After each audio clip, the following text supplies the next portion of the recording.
Bharat AI ಶೃಂಗಸಭೆಯಲ್ಲಿ ಬಟ್ಟೆ ಬಿಚ್ಚಿ ಕಾಂಗ್ರೆಸ್ ಕಾರ್ಯಕರ್ತರು ಹೈಡ್ರಾಮಾ. ಈ ಮೂಲಕ ಜಗತ್ತಿನ ಮುಂದೆ ಬೆತ್ತಲಾಯ್ತಾ ಕೈಪಾಳೆಯ. ದೆಹಲಿಯ ಭಾರತ್ ಮಂಟಪ್ನ ಜಾಗತಿಕ ವೇದಿಕೆಯಲ್ಲಿ ಇವತ್ತು ದೊಡ್ಡ ರಾದ್ಧಾಂತವೇ ನಡೆದು ಹೋಗಿದೆ. ಏನು ರಾದ್ಧಾಂತ, ಏನು ಮಾಡಿದ್ರು ಹಾಗಾದರೆ ಕಾಂಗ್ರೆಸ್ನ ಯುವ ಕಾರ್ಯಕರ್ತರು? ನೋಡೋಣ ಬನ್ನಿ. ರಣರಂಗವಾಯಿತು ಇಂಡಿಯಾ ಎಐ ಇಂಪ್ಯಾಕ್ಟ್ ಶೃಂಗಸಭೆ ಸಮ್ಮೇಳನ. ಭಾರತ್ ಮಂಟಪಕ್ಕೆ ನುಗ್ಗಿದ ಯೂತ್ ಕಾಂಗ್ರೆಸ್, ಅಂಗಿ ಬಿಚ್ಚಿ ಆಕ್ರೋಶ. ಮೋದಿ ಟ್ರಂಪ್ ಇರೋ ಟಿ ಶರ್ಟ್ ಹಿಡ್ಕೊಂಡು ರೋಷಾವೇಶ.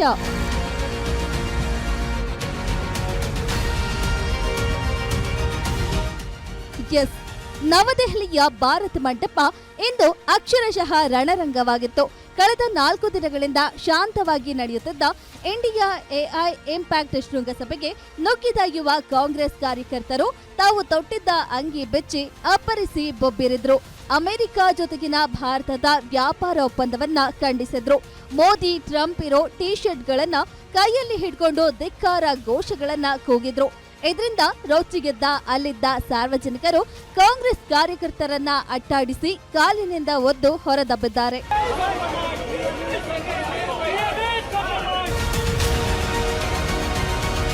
ಕೊನೆಯ ದಿನದ ಸಭೆಯಲ್ಲಿ ಇಷ್ಟೆಲ್ಲ ರಾದ್ಧಾಂತ ಸೃಷ್ಟಿಸಿದ ಸುಮಾರು 10 ಮಂದಿಯನ್ನ ಪೊಲೀಸರು ಬಂಧಿಸಿ ತನಿಖೆ ನಡೆಸಿದ್ದಾರೆ. ಶಾಂತಿಭಂಗ, ಭದ್ರತಾ ನಿಯಮ ಉಲ್ಲಂಘನೆ ಸೇರಿದಂತೆ ವಿವಿಧ ಆರೋಪಗಳಡಿ ಪ್ರಕರಣ ದಾಖಲಿಸಲಾಗಿದೆ. ಇನ್ನು ಈ ಪ್ರತಿಭಟನೆಯ ನೇತೃತ್ವವನ್ನ ಕಾಂಗ್ರೆಸ್ ನಾಯಕ ರಾಹುಲ್ ಗಾಂಧಿ ಅವರ ಆಪ್ತ ಎನ್ನಲಾದ ನರಸಿಂಹ ಯಾದವ್ ವಹಿಸಿದ್ದರು ಎಂದು ಬಿಜೆಪಿ ಆರೋಪಿಸಿದೆ. ಪ್ರತಿಭಟನಾಕಾರರೊಂದಿಗಿದ್ದ ನರಸಿಂಹ ಯಾದವ್ ಅವರ ಫೋಟೋಗಳನ್ನ ಬಿಜೆಪಿ ನಾಯಕ ಅಮಿತ್ ಮಾಳವೀಯ ತಮ್ಮ ಎಕ್ಸ್ ಖಾತೆಯಲ್ಲಿ ಹಂಚಿಕೊಂಡಿದ್ದಾರೆ. Talking about being a developing country, talking about AI, so such protest should not happen. और वो अच्छा भी नहीं लग रहा था देख के the way they were protesting. So yes, I think this is the information that ದೇಶ ವಿದೇಶಗಳ ಪ್ರಮುಖ ನಾಯಕರು, ಉದ್ಯಮಿಗಳು ಹಾಗೂ ತಂತ್ರಜ್ಞಾನ ತಜ್ಞರು ಭಾಗವಹಿಸಿದ್ದ ಜಾಗತಿಕ ವೇದಿಕೆಯಲ್ಲಿ ಕಾಂಗ್ರೆಸ್ ಕಾರ್ಯಕರ್ತರ ಈ ನಡೆ ತೀವ್ರ ಟೀಕೆಗೆ ಗುರಿಯಾಗಿದೆ. ಭಾರತದ ಜಾಗತಿಕ ಇಮೇಜ್ ಅನ್ನ ಹಾಳು ಮಾಡುವುದೇ ಇವರ ಉದ್ದೇಶ ಅಂತ ಬಿಜೆಪಿಗರು ಟೀಕಿಸಿದ್ದಾರೆ. ಇನ್ನು ದೆಹಲಿಯಲ್ಲಿ ನಡೆಯುತ್ತಿರುವ ಎಐ ಶೃಂಗಸಭೆಯನ್ನ ಕಾಂಗ್ರೆಸ್ ಸಂಸದ ಶಶಿ ತರೂರ್ ಶ್ಲಾಘಿಸಿದ್ದಾರೆ. ಕಾಂಗ್ರೆಸ್ ನಾಯಕ ರಾಹುಲ್ ಗಾಂಧಿ ಅವರು 1 ದಿನದ ಹಿಂದೆ ಅಷ್ಟೇ ಎಐ ಶೃಂಗಸಭೆಯ ಕುರಿತು ಮಾತನಾಡಿ ಅಸ್ತವ್ಯಸ್ತವಾದ ಪಿಆರ್ ಪ್ರದರ್ಶನ ಎಂದಿದ್ರು. ಇದರ ಮರುದಿನವೇ ಶಶಿ ತರೂರ್ ಎಐ ಶೃಂಗಸಭೆಯನ್ನ ಶ್ಲಾಘಿಸಿದ್ದಾರೆ. Where the impact upon society would be the principal preoccupation, and India has clearly led the drive in this area. As far as the French Rafale is concerned, parts of it are being manufactured in India.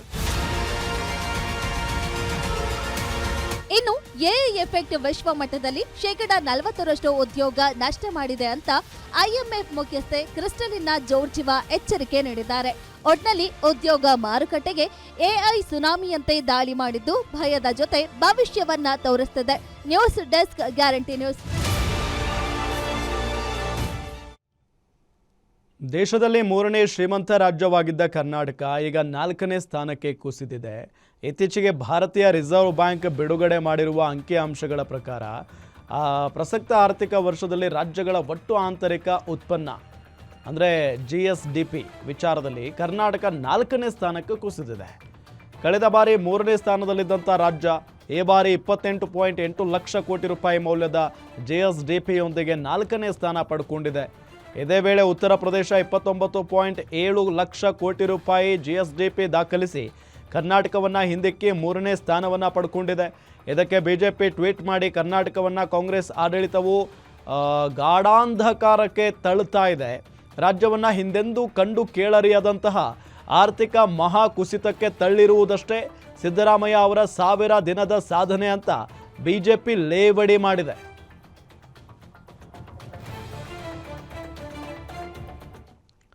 ಮತ್ತೊಂದು ಕಡೆ ತಮಿಳುನಾಡಿನ ವಿಚಾರದಲ್ಲಿ free ಸ್ಕೀಮ್ಗಳ ಬಗ್ಗೆ supreme court ಬಹಳ ಕಳವಳವನ್ನು ವ್ಯಕ್ತಪಡಿಸಿದೆ. ಈ ವಿಚಾರಕ್ಕೆ ರಾಜ್ಯ ಬಿಜೆಪಿ ನಾಯಕರು ಸ್ವಾಗತಿಸಿ ಕಾಂಗ್ರೆಸ್ ಸರ್ಕಾರದ ಗ್ಯಾರಂಟಿ ಯೋಜನೆಗಳ ವಿರುದ್ಧ ಗುಡುಗಿದ್ದಾರೆ. ಆರ್ ಅಶೋಕ್ ಮಾತನಾಡಿ ಸುಪ್ರೀಂ ಕೋರ್ಟ್ ಅಭಿವ್ಯಕ್ತವನ್ನು ಸ್ವಾಗತ ಮಾಡ್ತೀವಿ. ಫ್ರೀ ಸ್ಕೀಮ್ನಿಂದ ಹಿಮಾಚಲ ಪ್ರದೇಶ ಪಾಪರ್ ಆಗಿದೆ, ಕೇರಳದಲ್ಲೂ ಅದೇ ರೀತಿ ಆಗ್ತಾ ಇದೆ, ಕರ್ನಾಟಕದಲ್ಲೂ ಬಸ್ ಇಲ್ಲ, ಸಂಬಳ ಇಲ್ಲ, ಗೃಹಲಕ್ಷ್ಮಿ ಹಣ ನುಂಗಿ ನೀರು ಕುಡಿದಿದ್ದಾರೆ ಅಂತ ಆರೋಪ ಮಾಡಿದ್ದಾರೆ. ಸ್ವಾಗತ ಮಾಡ್ತೀನಿ. ಸುಪ್ರೀಂ ಕೋರ್ಟ್ ಹೇಳಿರೋದನ್ನ ಸ್ವಾಗತ ಮಾಡ್ತೀನಿ. ಈಗಾಗಲೇ ಹಿಮಾಚಲ್ ಪ್ರದೇಶ ಪಾಪರ್ ಆಗಿ ಭಿಕ್ಷಾಪಾತ್ರೆಯನ್ನು ಹಿಡ್ಕೊಂಡು ಓಡಾಡ್ತಾ ಇರೋವಂಥದ್ದನ್ನು ನೋಡ್ತಾ ಇದ್ದೀರಿ. ಅದೇ ರೀತಿ ಕೇರಳದಲ್ಲೂ ಕೂಡ ಅದೇ ರೀತಿ ಘಟನೆ ಆಗ್ತಾ ಇದೆ. ಕರ್ನಾಟಕ ಅಂತೂ ಬಿಡಿ, ಹೇಳಕ್ಕೆ ಬಸ್ಗಳಿಲ್ಲ, ಸಂಬಳ ಇಲ್ಲ, ಆಕ್ಸಿಡೆಂಟ್ ಆಗಲಿ ಏನಾನ ಆಗಲಿ ಆಸ್ಪತ್ರೆಗೆ ಹೋಗ್ಲಿ ಎಕ್ಸ್ರೇ ತೆಗಿಯೋಕ್ಕೆ ಹಣ ಇಲ್ಲ. ಪರದಾಡ್ತಾ ಇದ್ದಾರೆ ರೋಗಿಗಳೆಲ್ಲ ಸರ್ಕಾರಿ ಆಸ್ಪತ್ರೆಗೆ ಹೋಗಿ ಎಕ್ಸ್ರೇ ಇಲ್ಲ, CT ಸ್ಕ್ಯಾನ್ಗೆ 120 ಕೋಟಿ ಕಟ್ಟಬೇಕಾಯ್ತು. ಪಾಪರ್ ಆಗಿರೋ ಸರ್ಕಾರ, ದಿವಾಳಿ ಆಗಿರೋ ಸರ್ಕಾರ 120 ಕೋಟಿ ಕಟ್ಟಕ್ಕೂ ಆಗ್ತಾ ಇದೆ. ಮೊನ್ನೆ ಸಾರಿಗೆ ಇಲಾಖೆ ಮುಷ್ಕರ ಆಯ್ತು. ಅವ್ರಿಗೆ ದುಡ್ಡು ಕೊಡಕ್ಕೆ ಹಣ ಇಲ್ಲ. ಅವರು ಗಡುವು ಕೊಟ್ಟಿದ್ದಾರೆ 2ನೇ ತಾರೀಕು 3ನೇ ತಾರೀಕು.